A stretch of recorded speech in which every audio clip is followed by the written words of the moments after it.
In this little video, I want to show you a demonstration of logging in SvelteKit, as the title suggests. So previously, with SvelteKit applications, a company I work in, we've been kind of using console logs or just a general intuition of what goes on in production, and basic kind of error alerting with Sentry. What I want to propose here and introduce is more robust and what we call structured logging. Because the issue is, let's say you want to log, user ID or any kind of information, or you want to have logs that are contextualized as part of information. You can pass through like the user ID like this as a string, but when it comes to doing search and filtering, it's quite difficult. Or if you want to group kind of logs together with based on a user ID, it's really hard to do that with strings. So that's where the idea of structured logging comes in. You can pass through a particular ID, like user ID or the URL or some kind of information as an attribute, and you can search on that attribute. That's kind of like the whole premise of structured logging. But the issue is, if you have logging, you can console log on local, but when in production, you don't really have a console to look at. You can always, pipe in, but you shouldn't really be doing that. You need to be able to put those logs in a particular place. Now, with tools like Sentry, it has its own ability to send things to the logging service, but you want to have the control to just call one particular module and then be able to call that module and decide, depending on your environment. So if you're a local or if you're a production, local will be sending it to the console, so you can do your debugging locally. Or if you're a production, you want it to be sent to like a service like Sentry, or put that into a database somewhere, or you can put it into save it into a file and search the file. So that's kind of what I want to show with logging.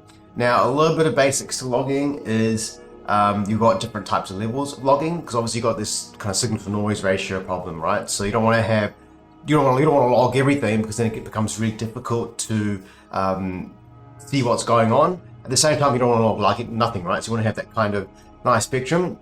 So you have these kind of different levels of logging.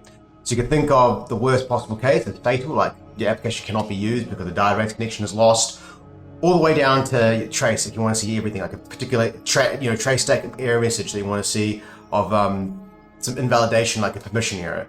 That's kind of where things would lie. And I guess it depends on you as a team where you want to delegate that kind of level. But generally, that's kind of the case. And you want to be logging things info and above. So info would be like user logged in successfully.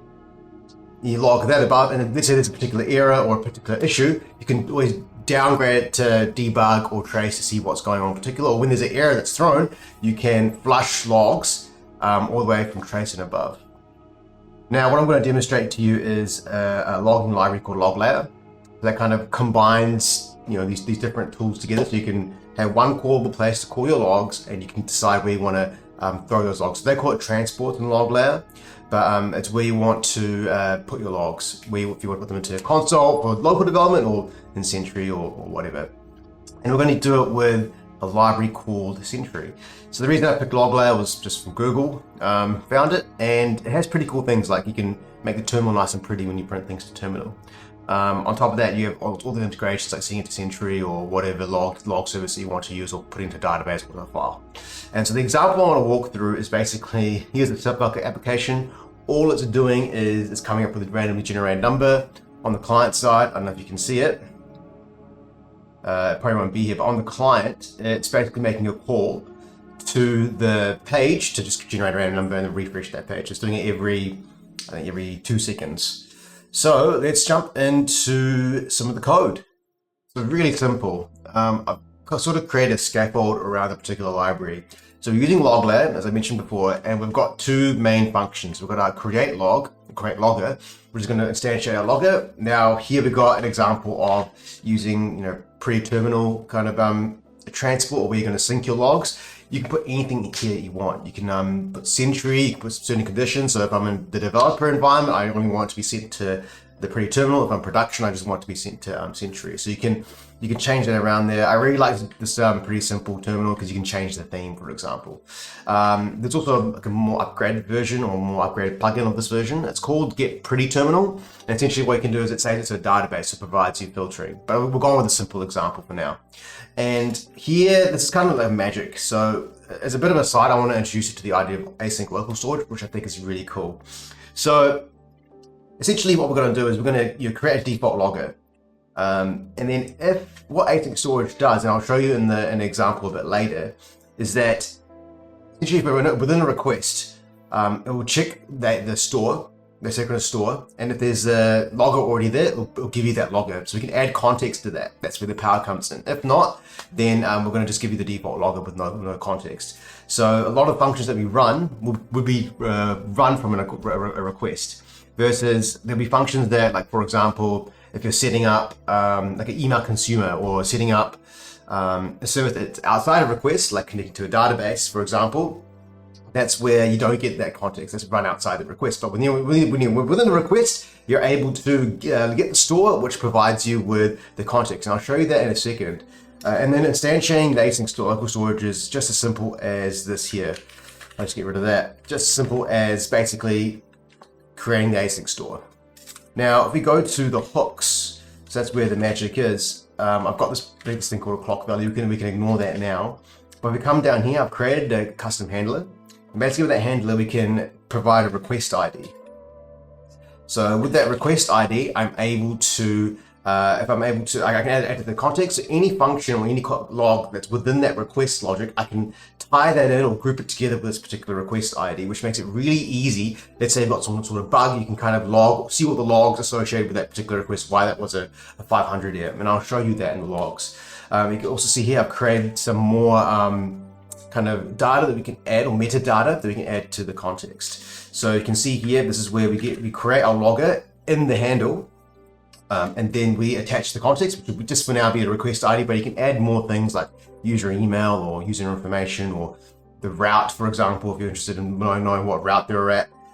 We can add this to the locals on the log, so you can add it to the locals on the log, or so when you're in the request, you can just call locals and get the log information. Or if you're, for example, a function that's deeply nested, you don't want to pass through the log through all those functions, you can just call get logger from the example here. You can just call get logger, or look for the store, see if there's a logger that already exists within that context, then use that particular logger. Which I think is really cool and really neat and handy. I'll show you an example of that. But what we do is we wrap, when we do our return for the resolve event, we wrap it inside this async run, so you get that context, it's within that context, and then it will send that response through to the next handle in the list. And that's where we'll get our, we just do our log for that particular request. So we just log every request, and any subsequent log will have that particular context. So I'm just making that, just emphasizing that a bit more. So let's go to the actual code here. So you can see I've got an example where just a load function, and it generates a number.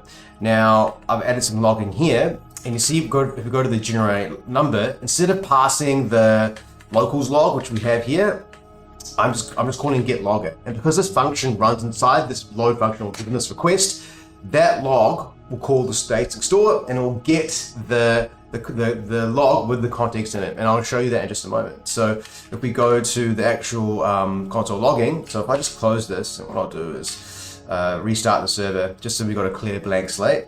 We just hit refresh, you can see the page is now just generating numbers. Let's go back to the logs. You can see here now it's generating all these logs. We've got our request ID, which is counting up. And you can see within those logs, I've got, for example, my start that load function, it gets a request ID. That function that just called the get logger, it gets the request ID and it prints the number. So you can see it has that context stored within that particular function, which I think is really cool. And our next thing is, if I want to log a particular request, like why this request failed, I can just query, 15 as a request ID, search through all the logs that have that same request ID, and it's all tied together, which is pretty awesome. Great. So I've written a blog post about this particular thing. It's a pretty simple thing, but I feel like in the world of AI, a lot of these kind of basic things get forgotten. And I tried to find implementations on this. I couldn't find a good, robust implementation. So I decided to write a blog post about it. I think it's something interesting. Just as an aside. So async local storage I think is a really cool thing. It stops that kind of pass-through argument hell that people go through. There's also functions that already exist in SvelteKit that have that use this kind of model. We do have get locale from Paraglide.js, which I've done a video about, so check it out. But in this example here, we've got SvelteKit's request event. I'll just go to the documentation. Let's make it bigger. And you see it's the same idea. I think they're probably use another mechanism if you don't have async local storage. So that's another caveat too. So you need to make sure your environment has async local storage. So there's some things that might not have it, like I think Cloudflare Workers, for example, but I might be wrong. But the idea is, if you want to get user information, which you tag onto the locals, instead of having to pass it down, if you've got a deeply nested function, instead of passing it down as parameters, you can just call get request event. And because that function runs within that request, somewhere it gets called within that request, then it has that contextual information, which I think is pretty cool. Cool, so thank you so much for watching this video. I hope you found this useful. If you have any tips or tricks or any advice for me even, or any questions, let me know, and I'll get back to you. Other than that, happy coding.